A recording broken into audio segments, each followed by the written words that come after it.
Mary Jones and Her Bible, 1882. Chapter 2, The One Great Need.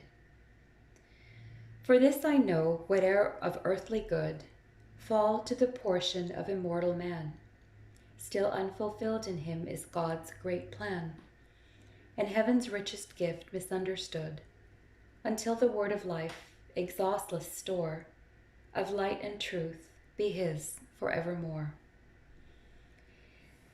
In the homes of the poor, where the time of the elder members of the family is precious, they being the breadwinners of the household, the little ones learn to be useful very early.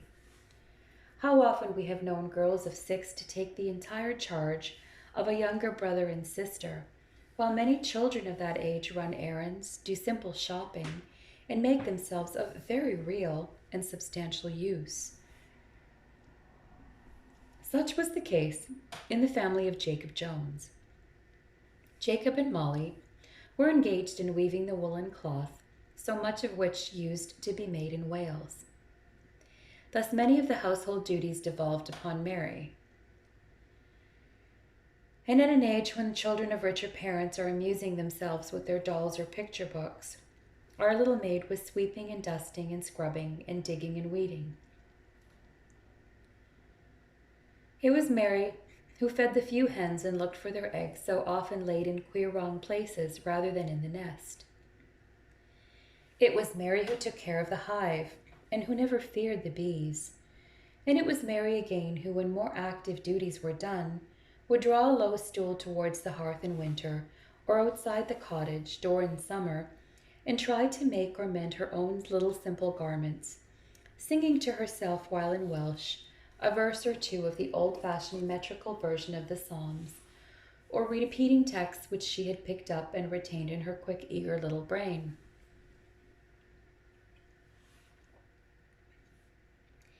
In the long light summer evenings, it was her delight to sit where she could see the majestic form of Cader Idris with its varying lights and shadows as the sun sank lower and lower in the horizon. And in her childish imagination, this mountain was made to play many a part, as she recalled the stories which her parents had told her and the chapters she had heard read at chapel. Now, Cader Idris was the mountain in the land of Moriah, whither the patriarch was sent on his painful mission. And Mary would fix her great dark eyes upon the rocky steeps before her, until she fancied she could see the venerable Abraham and his son toiling up towards the appointed place of sacrifice, the lad bearing the wood for the burnt offering. More and more vividly the whole scene would grow upon the child's fancy, until the picture seemed to be almost a reality, and she could imagine that she heard the patriarch's voice borne fairly to her ear by the breeze that fanned her cheek, a voice that replied pathetically to his son's question in the words, "My son, the Lord, will provide himself a lamb for the burnt offering." Then the scene would change. Night was drawing near, and Cader Idris, assuming softer outlines, was the mountain where the Savior went to pray. Leaving the thronging multitude who had been dwelling upon his every word, leaving even his disciples whom he so loved, there was Jesus, alone save for the eternal Father's presence, praying and refreshing thus his weary spirit after the work and trials and sorrows of the day. "If I'd only lived in those days," sighed little Mary sometimes, "how I should have loved him. And he'd have taught me, perhaps, as he did those two who walked such a long way with him, without knowing that it was Jesus. Only I think I should have known him just through love." Nor was it only the mountain with which Mary associated scenes from sacred history or gospel narration. The long narrow valley in the upper end, which Llanfihangel was situated, ran down to the sea at no great distance by a place called Tywyn. And when the child happened to be near, she would steal a few moments to sit down on the shore and gaze across the blue-green waters of Cardigan Bay, and dream of the Sea of Galilee, and of the Savior who walked upon its waters, who stilled their raging with a sword, and who even sometimes chose to make his pulpit of a boat, and preach thus to the congregation that stood upon the shore and clustered to the very edge of the water, so that they might not lose a word of the precious things that he spoke. It will be seen, therefore, that upon Mary's mind a deep and lasting impression was made by all that she had heard. And child though she might be in years, there were not wanting in her evidences of an earnest, energetic nature, an intelligent brain, and a warm, loving heart.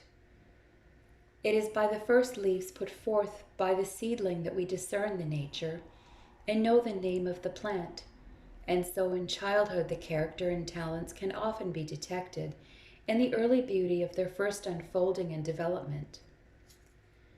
One afternoon, when Jacob and his wife were seated at their looms and Mary was sewing a patch into an almost worn-out garment of her own, a little tap at the door was followed by the entrance of Mrs. Evans, the good farmer's wife, a kind, motherly, and in some respects superior woman, who was looked up to and beloved by many of the Llanfihangel villagers. "Good day to you, neighbors," said she cheerily, her comely face all aglow. "Jacob, how is your chest feeling?" "Bad, I'm afraid, as I haven't seen you of late." "Molly, you're looking hearty as usual, and my little Mary too. Toddles, as I used to call you when you were not much more than a baby, and running around on your sturdy pins as fast as many a bigger child." "Don't I remember you then? A mere baby, as I said. And yet you'd keep a deal stiller than any mouse if your father there would make up a story you could understand, more particular if it was out of the Bible. Daniel and the lions, or David and the giant, or Peter in the prison, these were the favorites then.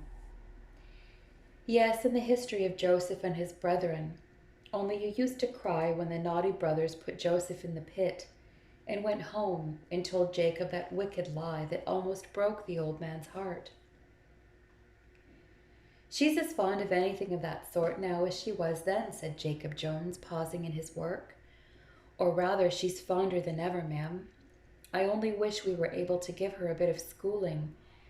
It seems hard, for the child is willing enough, and it's high time she was learning something. Why, Mrs. Evans, she can't read yet, and she's 8 years old." Mary looked up, her face flushing, her eyes filled with tears. "Oh, if only I could learn," she cried eagerly. "I'm such a big girl, and it's so dreadful not to know how to read. If I could, I would read all the lovely stories myself and not trouble anyone to tell them." "You forget, Mary, we've no Bible," said Molly Jones, "and we can't afford to buy one either.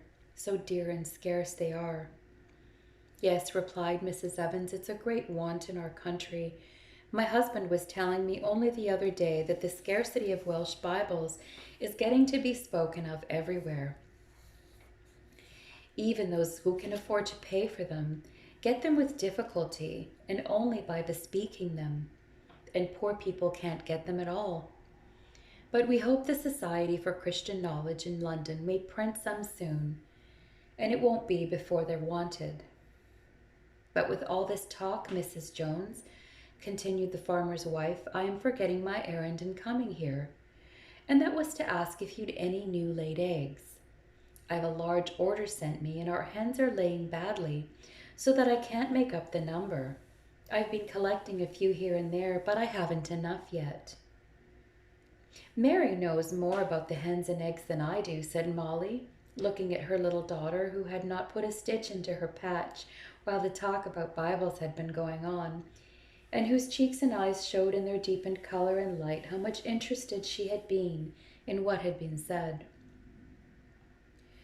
But now the child started half guiltily from her low seat, saying, "I'll get what we have to show you, Mrs. Evans." Presently she came in with a little basket containing about a dozen eggs. The farmer's wife put them into her bag, then patting Mary's pink cheeks, rose to take her leave after paying for the eggs. "And remember this, little maid," she said kindly, when after saying goodbye to Jacob and Molly, she was taking leave of Mary at the door. Remember this, my dear little girl.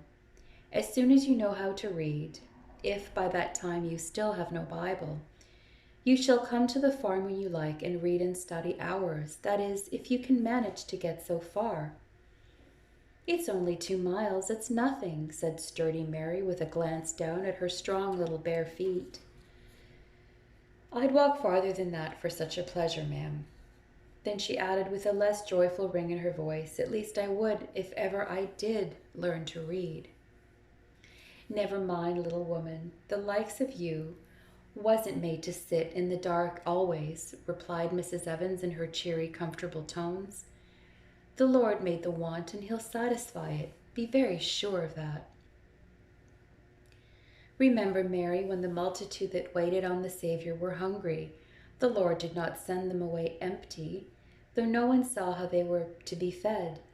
And he'll take care of you, get the bread of life too, for it all seems so unlikely now. Goodbye, and God bless you, my child. And good Mrs. Evans, with a parting nod to the weaver and his wife, and another to Mary, went out and got into her little pony cart, which was waiting for her in the road under the care of one of the farm boys. Mary stood at the door and watched their visitor until she was out of sight. Then, before she closed it, she clasped her small brown hands against her breast, and her thoughts formed themselves into a prayer, something like this. Dear Lord, who gavest bread to the hungry folk in the old time, and didst teach and bless even the poorest, please let me learn and not grow up in darkness. Then she shut the door and came and sat down, resolving in her childish heart that if God heard and answered her prayer, and she learned to read his word, she would do what she could all her life long to help others as she herself had been helped. How our little Mary kept her resolution will be seen in the remaining chapters of this simple narrative.